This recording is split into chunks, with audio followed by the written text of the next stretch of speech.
The brain is the most complex part of the human body. This 3-pound organ is the seat of intelligence, interpreter of the senses, initiator of body movement, and controller of behavior. Lying in its bony shell and washed by protective fluid, the brain is the source of all the qualities that define our humanity. The brain is the crown jewel of the human body. For centuries, scientists and philosophers have been fascinated by the brain, but until recently, they viewed the brain as nearly incomprehensible. Now, however, the brain is beginning to relinquish its secrets. Scientists have learned more about the brain in the last 10 years than in all previous centuries because of the accelerating pace of research in neurological and behavioral science and the development of new research techniques. I am Joan Bowling, Family and Consumer Sciences Agent at the Kenton County Cooperative Extension Office. This program will identify the basics of brain anatomy and help you understand how a healthy brain works. Research is always changing, but we want to present you with the latest information.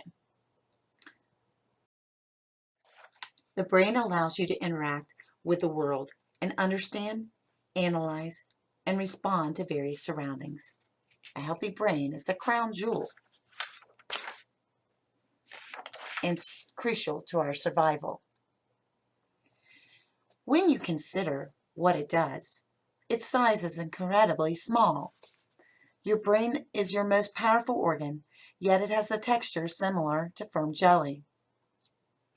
With 60% fat, 40% water and protein, carbohydrates, and salts, it only makes up about 2% of your body weight, yet it consumes 20% of the oxygen you breathe and 20% of the energy you take in from food. When you're really thinking hard, your brain may use up to 50% of fuel and oxygen. Think about all the brain does just to get you up and out of bed in the morning. That is why we're studying these three parts that we will cover in the series. We want you to stay the healthiest you can to permit all the reactions in your brain to continue efficiently. The brain needs socialization, mental stimulation, physical activity, nutrition, and sleep to maintain good health.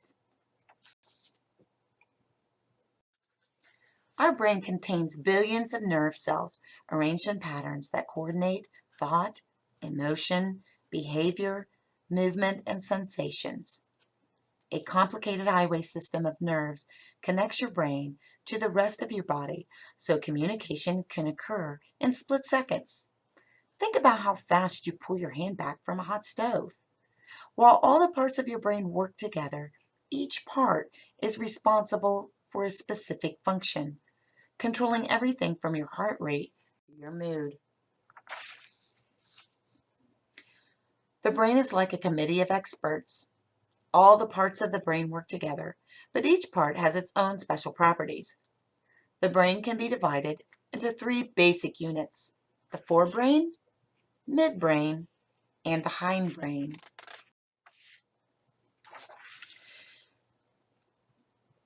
The hindbrain includes the upper part of the spinal cord and the brainstem, and a wrinkled ball of tissue called the cerebellum. It controls the body's vital functions such as respiration and heart rate. The cerebellum coordinates movement and is involved in learned rote movements. When you play the piano or hit a tennis ball, you are activating the cerebellum. The forebrain is the largest and most highly developed part of the human brain. It consists primarily of the cerebrum and the structures hidden beneath. When people see pictures of the brain, it usually is the cerebrum that they notice. The cerebrum sits at the topmost part of the brain and is a source of intellectual activities. It holds your memories, allows you to plan, enables you to imagine and think. It allows you to recognize friends, read books, and play games. The midbrain is the uppermost part of the brainstem. It controls some reflex actions and is part of the circuit involved in the control of eye movements and other voluntary movements. Your brain acts like a team.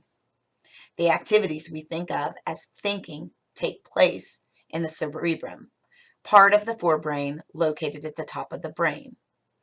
When you read a novel or play, chess, or compose an email, it takes place in our cerebrum. It also allows for recognition of a loved one's face. In addition to storing memories, it enables you to plan and carry out plans. Scientists call it executive function. The cerebrum is split into hemispheres by a deep fissure.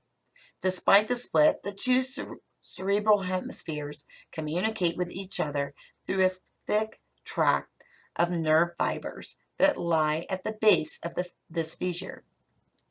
Although the two hemispheres seem to be mirror images of each other, they are different. Right side is responsible for the more creative functions, and it seems to control many abstract reasoning skills, while the left side performs more logical functions, grammar, vocabulary, organization. But both sides actually contribute to all processes. For instance, the ability to form words seems to lie primarily on the left hemisphere.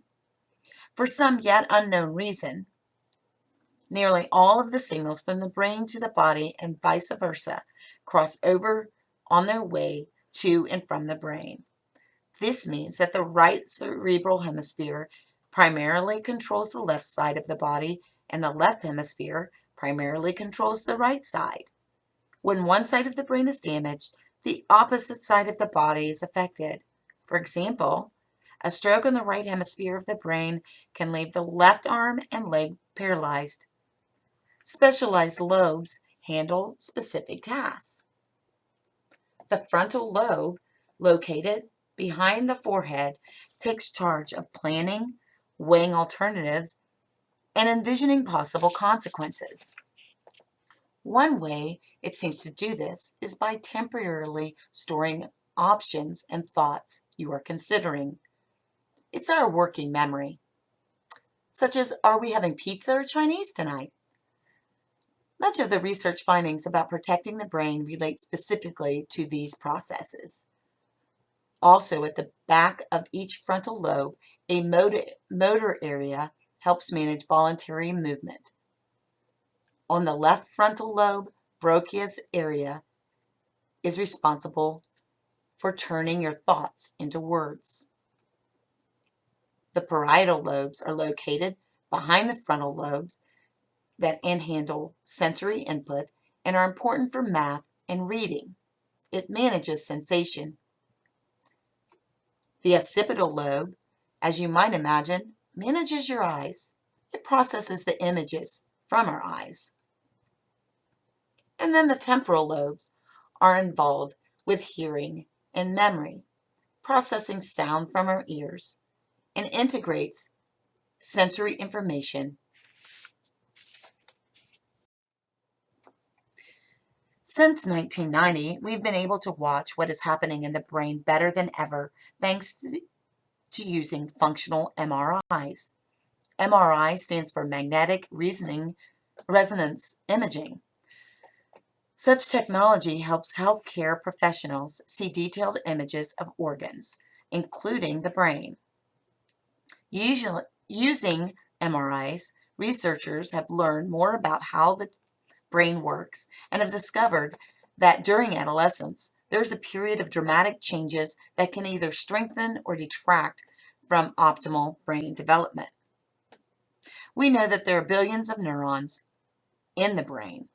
Neurons are specialized cells that transmit information. They live in the brain for a very long time, up to 100 years or longer.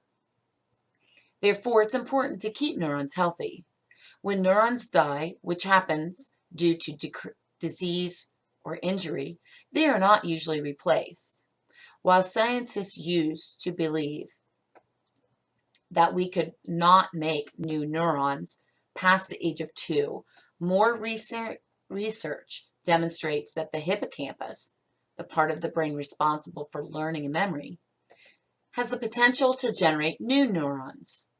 We also know that healthy neurons can take on some of the functions of the neurons that degenerate and die. Each cell has a cell body, a nucleus which controls the cell's activities, an axon, and many dendrites. Neurons connect or communicate with one another through the axons and dendrites. Dendrites bring information to the cell body, and axons take information away. In real simple terms, neurons communicate with one another when an electrical signal allows the information to flow from one neuron to another across a synapse, or small gap that separates each neuron. As a result of this communication, neurons are involved in receiving information from the sensory organs. Others are involved with thinking, learning, and memory. They're responsible for simple tasks like controlling your hand to reach out and pick up a Coke or a cup of coffee or a piece of chocolate, to more complex cognitive activities like understanding language in a conversation. Neurons live in the brain for a very long time, and therefore it's important to keep them healthy.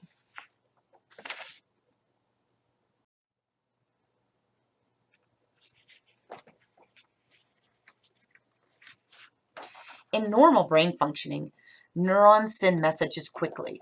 To help add the quick communication of nerve impulses, glial cells wrap themselves around the axon, the part of the neuron cell that transmits messages from the cell, to form an insulated cover over the sheath.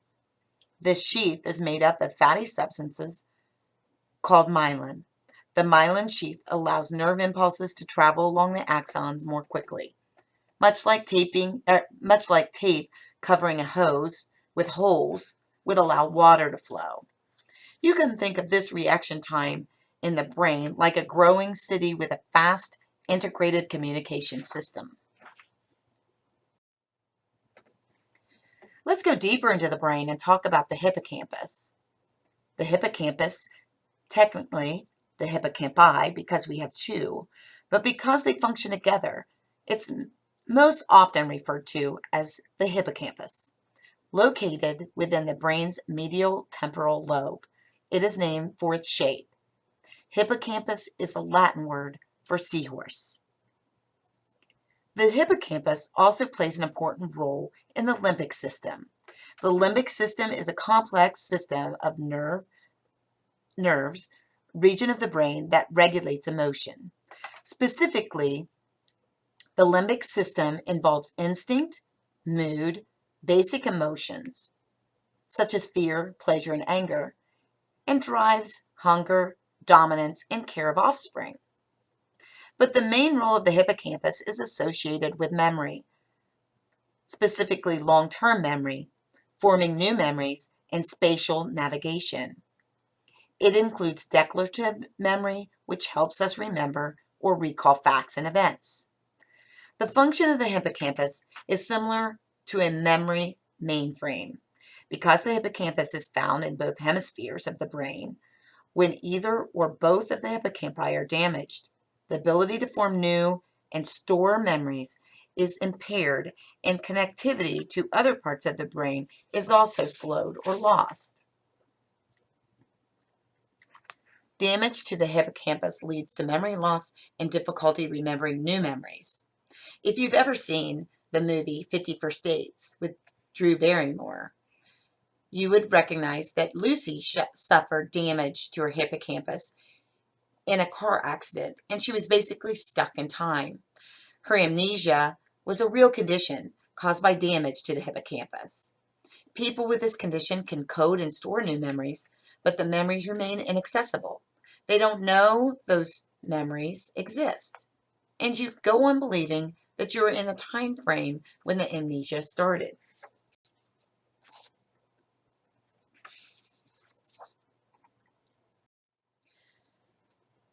The amygdala processes are the other portion located close to the hippocampus within the temporal lobe of the brain. Like the hippocampus, it is also part of the limbic system. The amygdala is a structure involved with emotions and motivation. It processes basic emotions, particularly ones related to survival, such as fear, anger, and pleasure. The amygdala also helps determine what memories are stored and where they are stored in the brain. Because an adolescent's brain is not fully developed, teens often rely on their amygdala or their emotional sounding board, which results in them acting on impulse or irrationally, even in ways that could be dangerous to themselves or others because it feels good. Remember, the amygdala, which is responsible for reactions, including fear or aggression, develops early. The frontal cortex, where reasoning, judgment, and decision-making take place, does not develop until later, maybe around the age of 25.